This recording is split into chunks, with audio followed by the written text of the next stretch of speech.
L'accouchement, c'est un moment que beaucoup redoutent, surtout quand on ne l'a jamais vécu. Entre les récits parfois angoissants qu'on entend autour de soi et tout ce qu'on ne dit pas toujours, pas très étonnant que ce soit source d'appréhension. Être bien informé, c'est vraiment la clé pour vivre au mieux ce moment.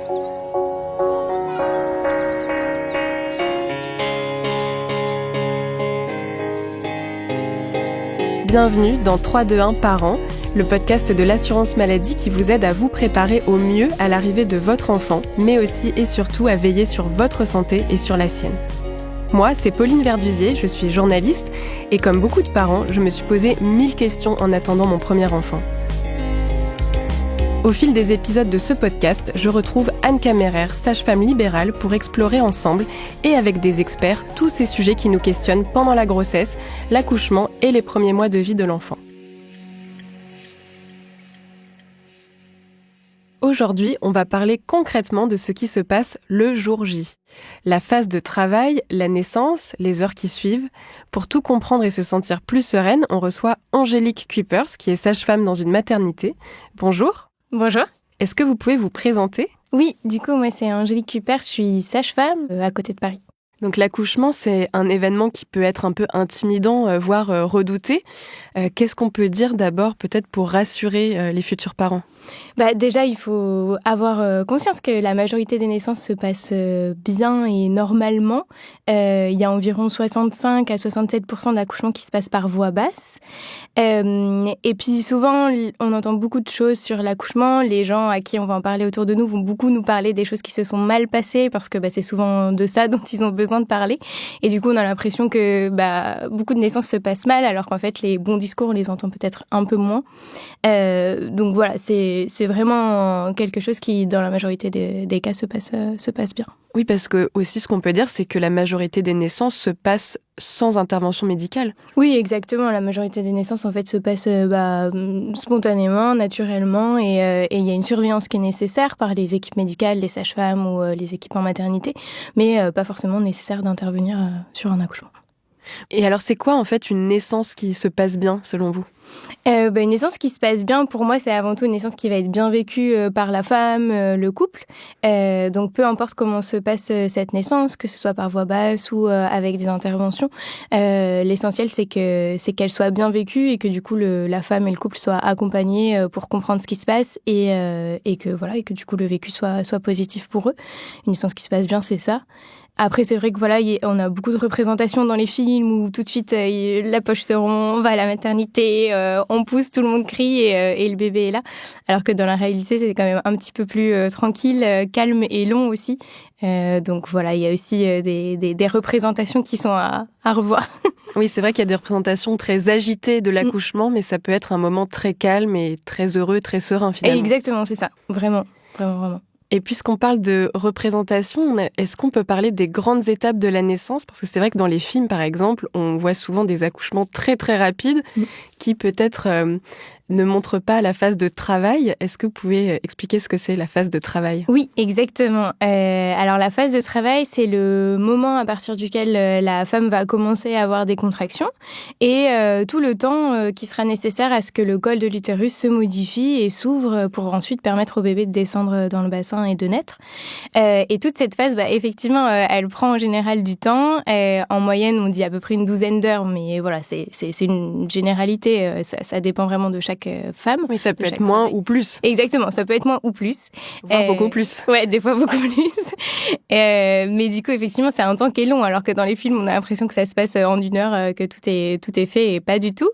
Et ce travail, il se décompose en plusieurs phases. Il y a une première phase qu'on parle de latence, une phase de latence, où les contractions vont peut-être se lancer, parfois être douloureuses, parfois pas forcément être trop gênantes. Donc on va avoir des contractions, mais ces contractions, elles peuvent être irrégulières, elles peuvent être plus ou moins intenses, donc plus ou moins aussi douloureuses. Elles peuvent parfois se lancer, peut-être être très fortes pendant 2 heures et ensuite s'arrêter et reprendre quelques jours après ou quelques heures après. Donc c'est assez anarchique, voilà, c'est pas forcément très très rythmé, très régulier. Cette phase, elle va à peu près de 0, quand le col n'est pas ouvert, jusqu'à peu près 5-6 cm. Et ensuite, la deuxième phase, c'est la phase active, où là, on va du coup de 6 cm jusqu'à 10 quand le col est totalement ouvert. Et là, pour le coup, on a des contractions qui sont régulières, intenses, voilà, et qui s'arrêtent plus, quoi, qui font que arriver au fur et à mesure. C'est deux temporalités aussi totalement différentes. La première phase de latence, elle peut être très longue, parce qu'en fait, si par exemple on a des contractions pendant 2 heures et qu'en fait ça s'arrête, et ça reprend dans 2 jours, et qu'après ça fait ça pendant quelques jours, ça peut être très long en fait, cette phase. Alors que la phase active, une fois qu'on est dedans, c'est beaucoup plus rapide. En fait, la courbe, elle est beaucoup plus rapide, ça va plus vite. Et après, on arrive sur la naissance. Et quand on parle de 0 à 6 ou 6 à 10, c'est l'ouverture du col, c'est ça? Oui, exactement. Oui, c'est oui, les centimètres d'ouverture du col. Ouais, c'est ça, exactement. Le col, en fait, au départ, il est peut-être un peu ouvert, mais sinon, on va dire plutôt fermé. Et pour que le bébé puisse descendre dans le bassin, il faut qu'il s'ouvre. Et en fait, il doit s'ouvrir à peu près du diamètre de la tête du bébé, qui est à peu près de 10 cm. Et donc, le moment de la naissance, ce moment tant attendu, comment ça se passe? Il y a la phase de poussée, qu'on appelle poussée. Qu'est-ce que c'est? Alors ça, c'est le moment où, quand le col est totalement ouvert, donc on est à 10 cm, et que le bébé commence à descendre dans le bassin. Donc, il faut savoir aussi que cette phase où on est à 10 cm, la naissance, elle n'arrive pas forcément tout de suite après. Ça peut être le cas, mais parfois, on se laisse encore du temps pour que le bébé, justement, chemine et descende au plus possible dans le bassin.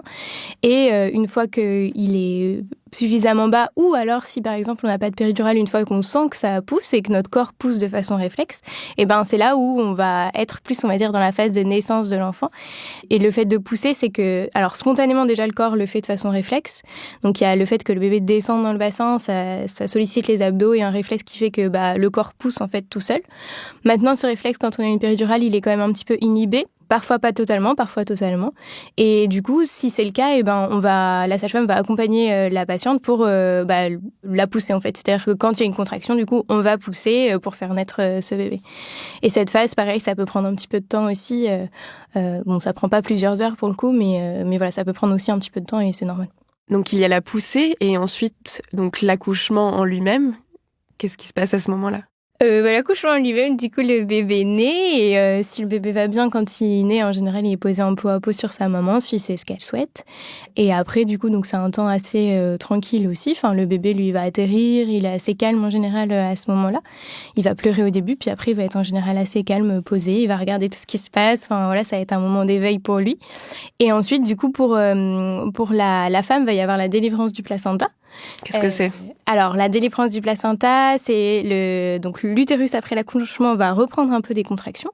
En général, on les ressent pas forcément à ce moment-là, on ressent pas trop ces contractions-là. Et ces contractions vont décoller le placenta qui est à l'intérieur de l'utérus. Et du coup, il va se décoller et ensuite, du coup, on va l'expulser en fait. Donc, il va sortir. Tout simplement parce que le bébé est né. Donc, ce placenta qui lui permettait d'avoir de l'oxygène, des nutriments, etc., en fait, il en a plus vraiment besoin parce que ses poumons ont pris le relais et que maintenant, il est lui-même un être tout seul, quoi. Il a plus besoin de ce placenta qui était sa petite maison. Donc, il y a cette phase-là d'expulsion du placenta. Et ensuite, on va aussi prendre un temps, alors la sage-femme ou le gynécologue, en fonction de qui était là, pour regarder la vulve, le périnée, et voir est-ce qu'il y a eu des déchirures, est-ce qu'il y a eu des choses au niveau du périnée. Et du coup, potentiellement, peut-être après, faire des sutures s'il y a besoin.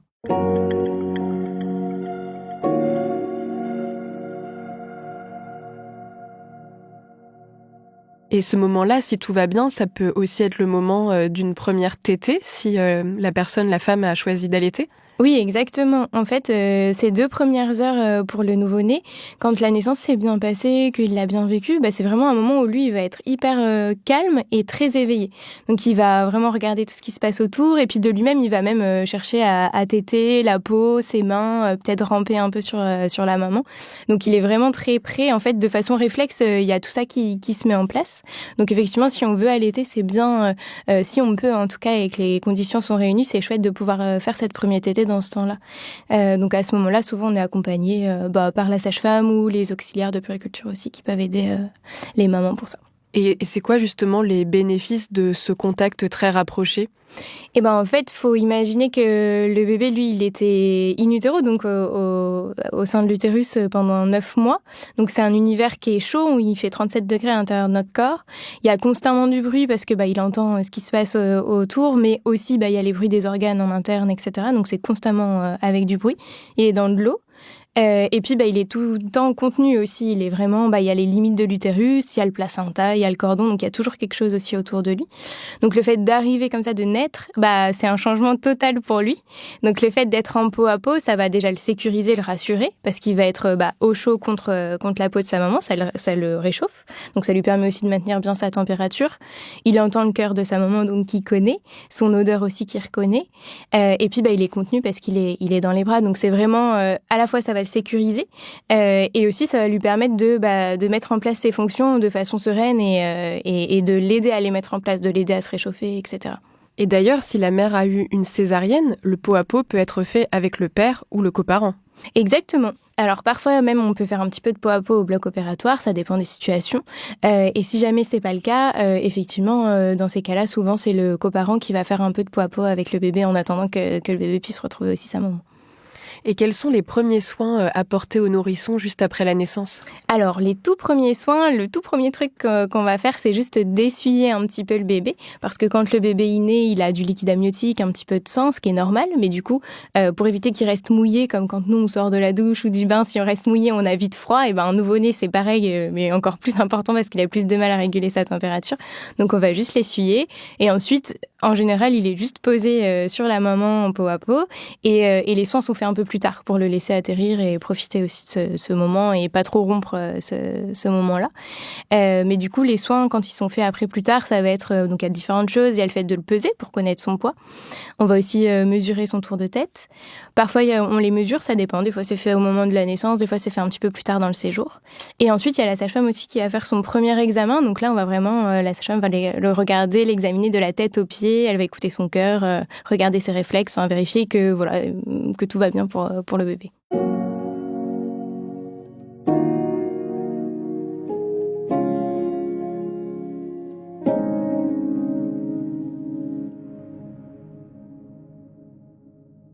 Si on revient un petit peu en arrière, il y a une question importante qui est celle de la douleur qui peut faire peur, la douleur des contractions. Qu'est-ce qu'on peut en dire ? C'est quoi exactement ces douleurs, d'où elles viennent ? Et puis ensuite, comment on peut les accompagner ? Alors, les douleurs des contractions, c'est vraiment la contraction qui fait mal en soi. C'est le fait que l'utérus se contracte. Donc, l'utérus, c'est un organe, mais c'est aussi un muscle. Donc, du coup, il va vraiment se contracter pour faire descendre le bébé et que le bébé appuie sur le col qui lui aussi du coup va, avec la pression de la tête du bébé, va se modifier et s'ouvrir. Donc il y a à la fois la contraction qui fait mal, mais il y a aussi des fois l'ouverture du col, ça peut tirer, on peut aussi parfois le ressentir. Et ces contractions, elles vont être perçues, ressenties aussi différemment. Il y a des femmes qui vont avoir peut-être plus mal en bas du ventre, d'autres en bas du dos, d'autres les deux. C'est assez variable en vrai d'une femme à l'autre. Mais c'est vraiment cette contraction qui est intense et qui du coup crée une douleur. La douleur, elle est normale. C'est vrai que ça fait peur, mais elle est normale parce qu'en fait, si on avait pas mal, on pourrait se retrouver à accoucher à n'importe quel moment sans avoir de signaux d'alerte et du coup, ce serait pas du tout sécuritaire. Donc, c'est vraiment le corps aussi qui a pensé ça pour nous alerter et pouvoir justement se dire ok, il se passe quelque chose et se préparer ou se mettre en condition aussi pour l'accouchement. C'est vrai que le fait de savoir à quoi ces douleurs sont dues, peut-être que ça aide à ne pas être que dans la panique, par exemple, et à mieux les vivre. Est-ce qu'il y a des techniques de gestion de cette douleur pendant la phase de travail ? Oui, bien sûr. Il existe plein de choses. Si on fait de la préparation à la naissance, c'est des choses qui sont abordées à ce moment-là en général. Donc après, déjà spontanément, la femme va peut-être adopter certaines méthodes. Par exemple, elle va sûrement être en mouvement, bouger, se posturer dans des positions qui vont lui faire du bien. Par exemple, en avant, à quatre pattes, marcher. Enfin, voilà, c'est très variable aussi d'une femme à l'autre. Mais le mouvement, c'est hyper important parce que déjà, ça va aider aussi à ce que le bébé trouve son chemin et à accompagner la naissance. Mais ça soulage aussi. Il peut y avoir aussi juste le besoin de s'exprimer. Donc, ça va être par exemple faire des vocalises ou de respirer. Il y a aussi des femmes qui vont peut-être un peu chanter, qui vont faire d'autres sons. Après, la personne qui nous accompagne, elle peut être aussi elle est d'une grande aide parce que déjà juste sa présence, son soutien, le fait qu'on nous soutienne, qu'on nous dise des choses rassurantes, qu'on nous encourage, ça c'est beaucoup aussi. dans une naissance. Et puis après, bien sûr, cette personne qui nous accompagne, elle peut aussi nous masser, nous proposer de boire quelque chose, grignoter un petit truc, nous proposer de mettre une bouillotte chaude ou de prendre une douche, un bain chaud. Enfin, voilà. Il y a vraiment plein de choses qui existent. Souvent, pendant la grossesse, du coup, on va un peu tester des choses, découvrir des choses lors de la préparation à la naissance. Et puis après, le jour J, il faut aussi savoir se laisser porter par ce qui se passe. Et le fait d'avoir vu un peu tout ça avant, souvent, il y a des choses qui vont se mettre en place naturellement, en fait, spontanément. On va pouvoir vocaliser parce qu'on sait qu'on l'a vu avant et que ça nous semble normal, en fait, de le faire aussi à ce moment-là. Oui, et souvent, les maternités sont équipées de baignoires. On peut demander une baignoire, par exemple, si elle est disponible. Carrément. On peut prendre un bain chaud, ça fait vraiment du bien, ça accompagne quand même bien ce qui se passe. S'il n'y a pas de baignoire, souvent, il y a des douches dans les chambres. Ou voilà, il y a normalement en maternité pas mal de choses. Il y a aussi des ballons, souvent. Enfin, voilà, il y a pas mal de choses pour pouvoir se posturer. Et pas hésiter, effectivement, il y a la préparation à la naissance, mais le jour J, il y a aussi les équipes sur place. Et du coup, pas hésiter à leur demander conseil sur quoi faire. Oui, et c'est intéressant du coup de suivre les cours de préparation à la naissance et à la parentalité qui, même si les choses ne se passent pas exactement comme prévu, comme c'est souvent le cas, peuvent permettre d'anticiper ou d'imaginer comment ça peut se passer et d'avoir quelques techniques éventuellement. Exactement. Et puis ça permet de comprendre aussi avant que ça arrive, de comprendre un peu ce qui va se passer, pourquoi. Et oui, c'est essentiel, ouais. Et on n'a pas parlé aussi de la possibilité de la pose d'une péridurale qui peut aussi permettre que ce soit moins douloureux, voire pas douloureux. Oui, exactement, bien sûr. La péridurale, ça va être la méthode de soulagement de la douleur qui est efficace à 100%. Pour le coup, quand on a une péridurale, normalement, on n'a plus de douleur. On peut avoir des sensations, mais normalement, la douleur, elle est plus censée être là. Et la péridurale, elle peut être posée à n'importe quel moment, j'ai envie de dire, du travail, tant qu'on est sûr que la femme est en travail, qu'il y a des contractions, que le col se modifie. On peut très bien avoir une péridurale en début de travail, par exemple, je sais pas moi, à 1 ou 2 centimètres, comme un peu plus tard. Après, plus on s'approche de la fin, plus des fois ça peut être un peu rapide et du coup, peut-être la péridurale peut avoir moins de temps d'agir, etc. Mais en soi, elle peut être posée à n'importe quel moment. Oui, si on a très peur de la douleur, finalement, on peut peut-être la demander plus tôt. Ou alors, si on a envie d'expérimenter ces sensations-là, on peut la demander plus tard. Ouais, exactement.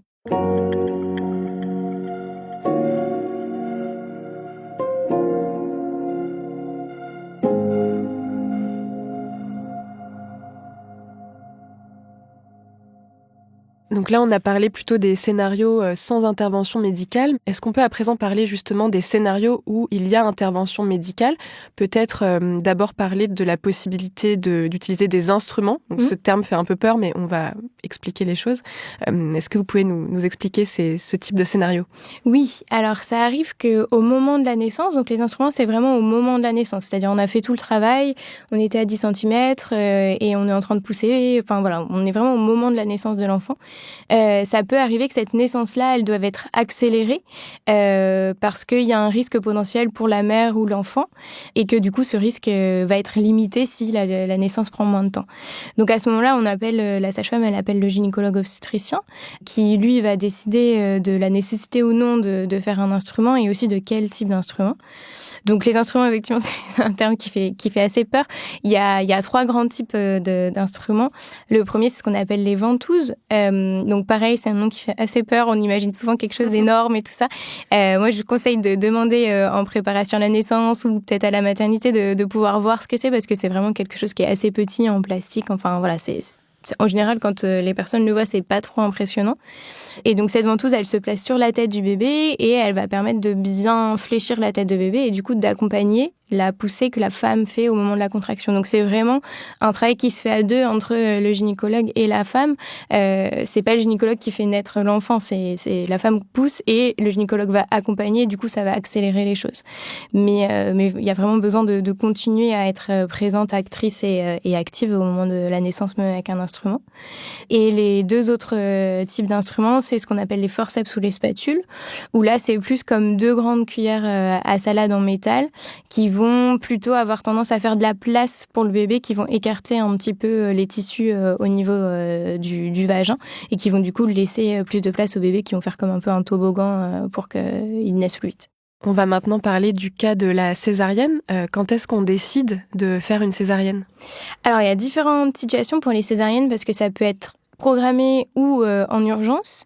Alors, programmé, c'est quand en général si on devait donner une généralité pour les indications, parce qu'il peut y en avoir plein, mais ce serait qu'il y ait une impossibilité d'accoucher par voie basse. Donc ça, souvent, c'est vu pendant la grossesse avec la patiente, et puis les choses sont discutées, programmées. Il y a des rendez-vous en amont pour préparer aussi ce moment de la césarienne. Voilà, c'est vraiment quelque chose qui peut se prévoir parfois dans certaines situations.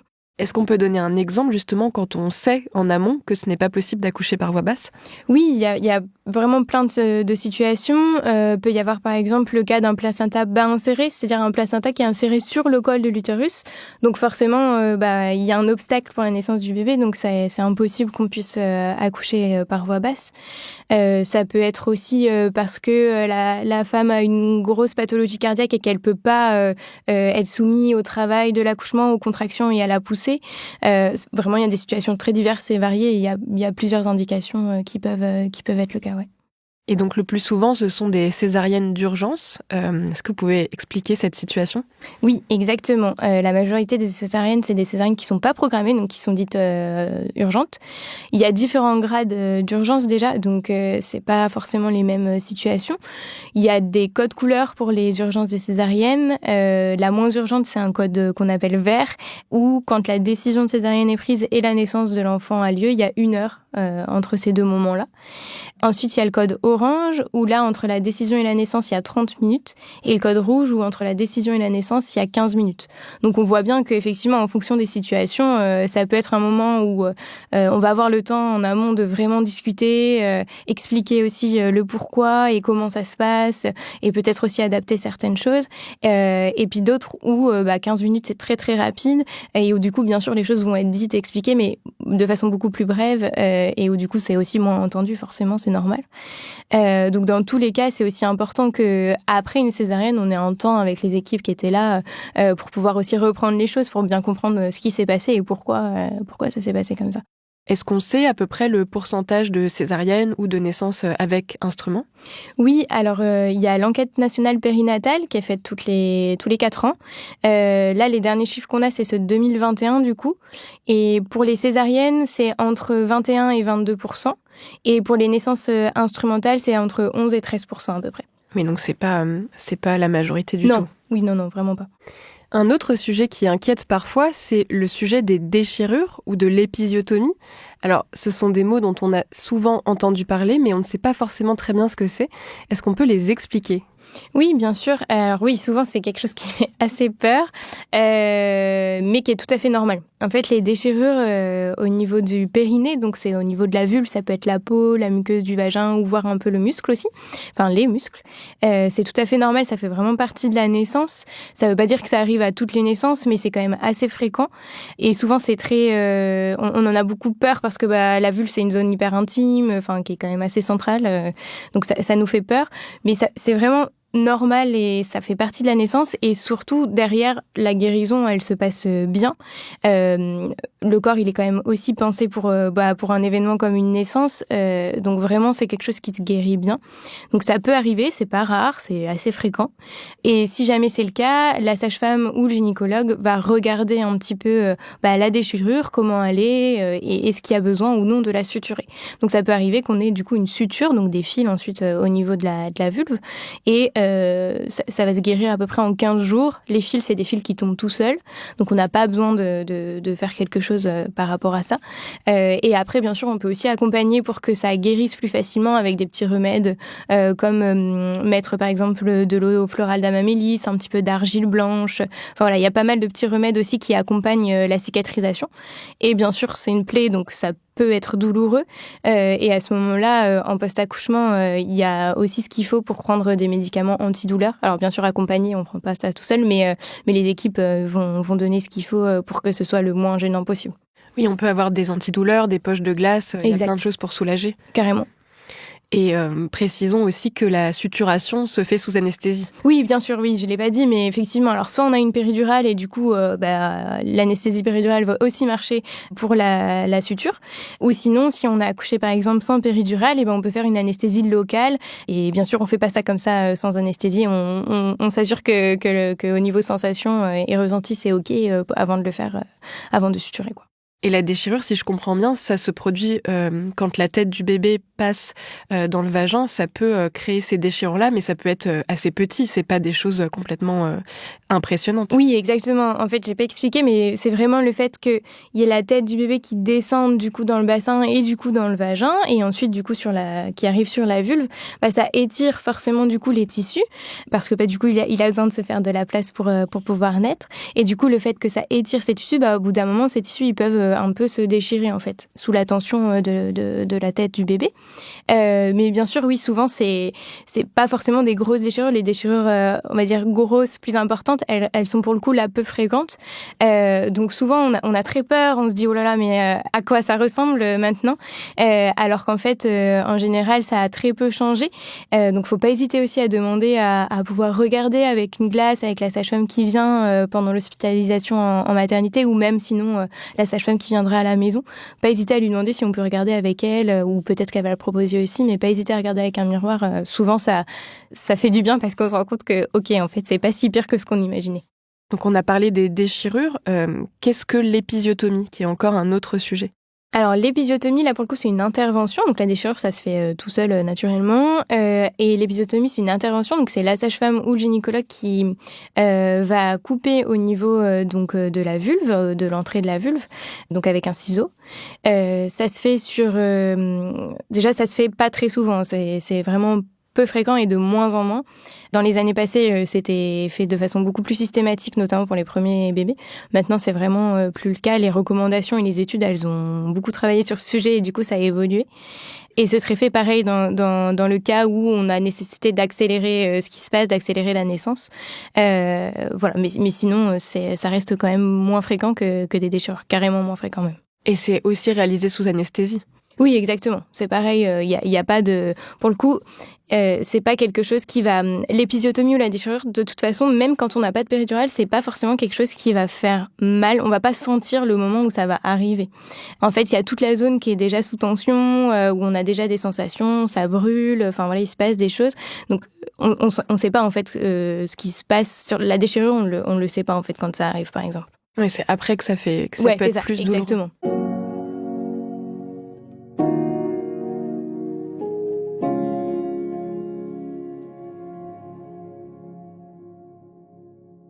Dans le registre des termes qui sont un peu barbares et qui peuvent faire un peu peur sur le corps postpartum, il y a aussi les lochi ou lochi, je ne sais pas comment on prononce, ou les tranchées.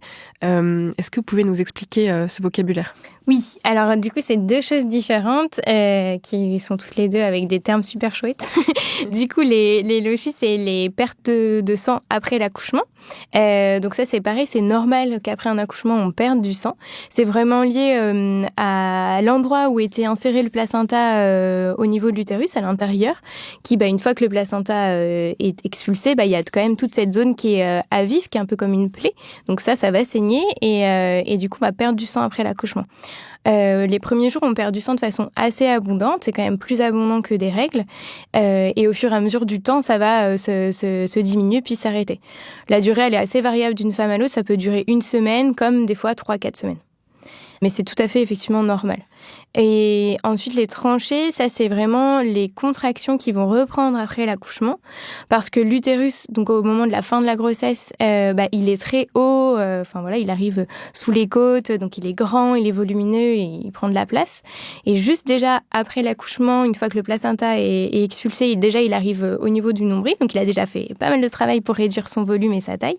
Et il va devoir encore continuer à travailler, donc à contracter en fait pour réduire son volume jusqu'à retrouver sa taille comme avant une grossesse qui est à peu près de 4 cm. Enfin, c'est vraiment tout petit, donc il a encore pas mal de travail à faire.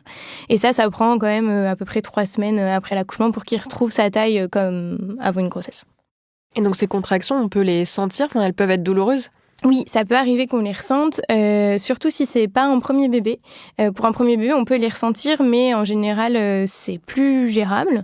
Mais quand c'est le 2e, 3e, 4e ou plus, c'est vrai qu'on les ressent quand même de façon beaucoup plus intense et douloureuse. Donc dans tous les cas, pareil, on peut tout à fait prendre une bouillotte chaude et aussi des médicaments contre la douleur qui vont vraiment bien marcher pour le coup pour ces contractions-là. Oui, type paracétamol, quoi. Exactement. Donc là, on a parlé du corps. Maintenant, parlons peut-être d'un aspect Important également qui est l'aspect émotionnel. Y a beaucoup de femmes qui passent par ce qu'on appelle le baby blues juste après la naissance. Qu'est-ce que c'est ? Alors, le baby blues, c'est hyper fréquent. Déjà, c'est à peu près 100% des femmes, non, à peu près, 95, 100%. Enfin, c'est vraiment très, très, très fréquent. Ça arrive à peu près entre le 2e et 3e jour après l'accouchement. Donc, en tout cas, c'est sur cette première semaine-là. Et c'est un moment où la femme, elle va vraiment être sur des montagnes russes émotionnelles. Elle va à la fois être très heureuse, très contente d'être mère, d'avoir son bébé, etc., se sentir assez confiante. Et puis, 1 heure après, elle va pleurer et puis se demander pourquoi on a fait un bébé. Peut-être se dire qu'elle sera pas capable de prendre en charge son bébé. Enfin, voilà, c'est vraiment des montagnes russes comme ça où tout va bien puis après tout va mal, ou même parfois on pleure mais on sait pas pourquoi. Parfois on a des pensées et puis parfois on en a pas, juste on se sent pas bien du tout.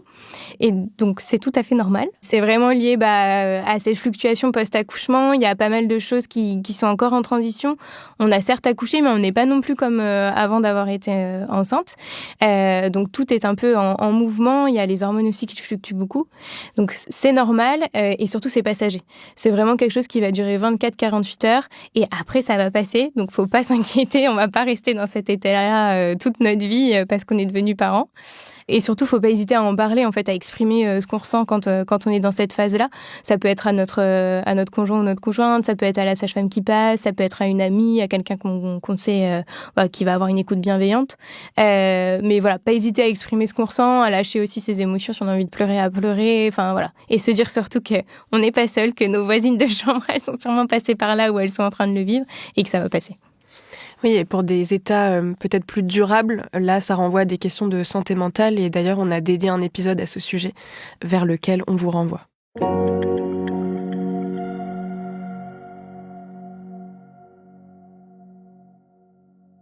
Comment ça se passe, la mise en place de l'allaitement, quand on l'a décidé ? Est-ce que vous avez des conseils peut-être sur les premières mises au sein ? Ça peut être difficile parfois ? Oui, exactement. Alors, l'allaitement, ça peut à la fois être très simple, c'est-à-dire que le bébé prend bien juste après la naissance et puis ensuite, ça roule.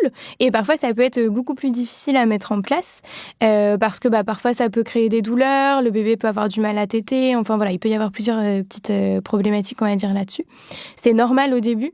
L'allaitement, ça peut prendre du temps à s'installer, à être mis en place. C'est tout à fait normal. Donc, si on veut allaiter et que ça nous tient à cœur, faut pas trop se décourager au début parce que c'est normal que les débuts puissent être un peu difficiles. Et au fur et à mesure du temps, ça va être de plus en plus simple et vraiment de plus en plus facile. Mais du coup, bien sûr, d'être accompagné pour ça, si on sent que ça nous fait mal, qu'on n'est pas confortable, etc. Pas hésiter à demander de l'aide aux équipes. Et de toute façon, les équipes spontanément vont vous accompagner aussi, surtout pour les premières mises au sein, etc. Donc vraiment s'entourer par rapport à ça si c'est le projet qu'on a. En fait, il faut que la mère et l'enfant soient bien positionnés parce que effectivement une mauvaise position, ça peut faire que le bébé va moins bien téter et ça peut créer effectivement des crevasses, donc comme des gerçures au niveau du sein. Donc vraiment, faut pas hésiter à demander de l'aide aux professionnels de santé. Et bien sûr aussi, si on veut pas allaiter, il y a quand même des petites choses qui se passent spontanément dans le corps, notamment la montée de lait. Donc la montée de lait, ça arrive à peu près entre le 2e et 5e jour après l'accouchement. Et c'est vraiment ce passage où, au départ, quand on accouche, on a un premier lait qui s'appelle le colostrum, donc qui est pas en très grande quantité, mais qui est adapté à ce dont a besoin le bébé, et qui est très riche, enfin voilà, qui a une composition assez particulière. Et ensuite, il va y avoir la période de la montée de lait, qui dure 24-48 heures, et on va avoir un lait mature, on va dire, enfin voilà, qui va rester après ensuite, et qui sera différent de ce premier lait. C'est méconnu et c'est pas le choix de toutes les personnes, mais si tout se passe bien, on peut sortir de manière anticipée de la maternité, c'est-à-dire rentrer chez soi un petit peu plus tôt. Comment ça se passe dans ces cas-là ? Eh ben, effectivement, on peut rentrer un peu plus tôt. Donc, en général, la durée de séjour, quand on accouche par voie basse, c'est de 3 jours. Et quand on accouche par césarienne, c'est de 4 jours. Et c'est possible de rentrer souvent 24 heures plus tôt. En tout cas, voilà, dans ces premiers jours-là. Alors, c'est soumis à plusieurs conditions. Il y a déjà la nécessité que tout aille bien pour la maman et le bébé au niveau médical. Donc, il faut que les équipes de maternité donnent leur accord. Donc, c'est vraiment décidé un peu au dernier moment parce que faut qu'on fasse un dernier check-up le jour J. Et aussi, c'est important de pouvoir avoir une sage-femme qui va venir à la maison quand on va rentrer. Alors, c'est le cas dans tous les cas, qu'on rentre plus tôt de la maternité ou qu'on sorte au bout du temps classique. Mais mais particulièrement quand on rentre un petit peu plus tôt pour que le suivi se fasse vraiment en relais avec cette sage-femme qui va venir du coup à la maison pour la femme et aussi pour l'enfant, qui va venir examiner l'enfant, examiner la femme et aussi pouvoir accompagner les parents dans ce retour à la maison, répondre aux questions, peut-être accompagner un peu sur l'allaitement aussi s'il y a besoin. Voilà, c'est un vrai accompagnement qui se poursuit après la sortie de la maternité. Et d'où l'intérêt de se mettre en relation avec une sage-femme pour la sortie de maternité en amont. Exactement. C'est beaucoup plus simple parce que déjà pour nous c'est plus confortable parce que c'est quelqu'un qu'on connaît, donc c'est quand même plus chouette de revoir un visage qu'on connaît. Et puis au moins on n'est pas dans l'urgence de trouver une sage-femme après l'accouchement alors qu'on a déjà beaucoup d'autres choses à faire et à penser. Donc oui, c'est chouette si on peut avoir trouvé cette sage-femme avant. Merci beaucoup Angélique Cuypers. Merci. Par ailleurs, je voulais vous apporter quelques précisions sur la prise en charge de l'accouchement. Si vous accouchez à l'hôpital ou en clinique conventionnée, les frais d'accouchement sont pris en charge directement par l'assurance maladie selon les tarifs conventionnels, à l'exception des frais annexes comme la télévision, une chambre individuelle et des dépassements d'honoraires éventuels. Le forfait journalier est également couvert si l'hospitalisation intervient dans les 4 derniers mois de grossesse ou dans les 12 jours suivant l'accouchement.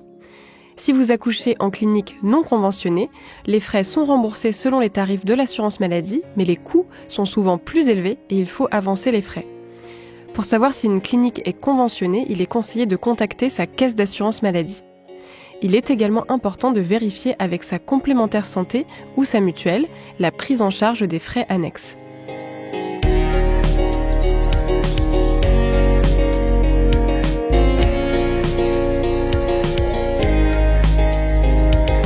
« 3, 2, 1 parents » est un podcast de l'assurance maladie à retrouver sur toutes les plateformes d'écoute.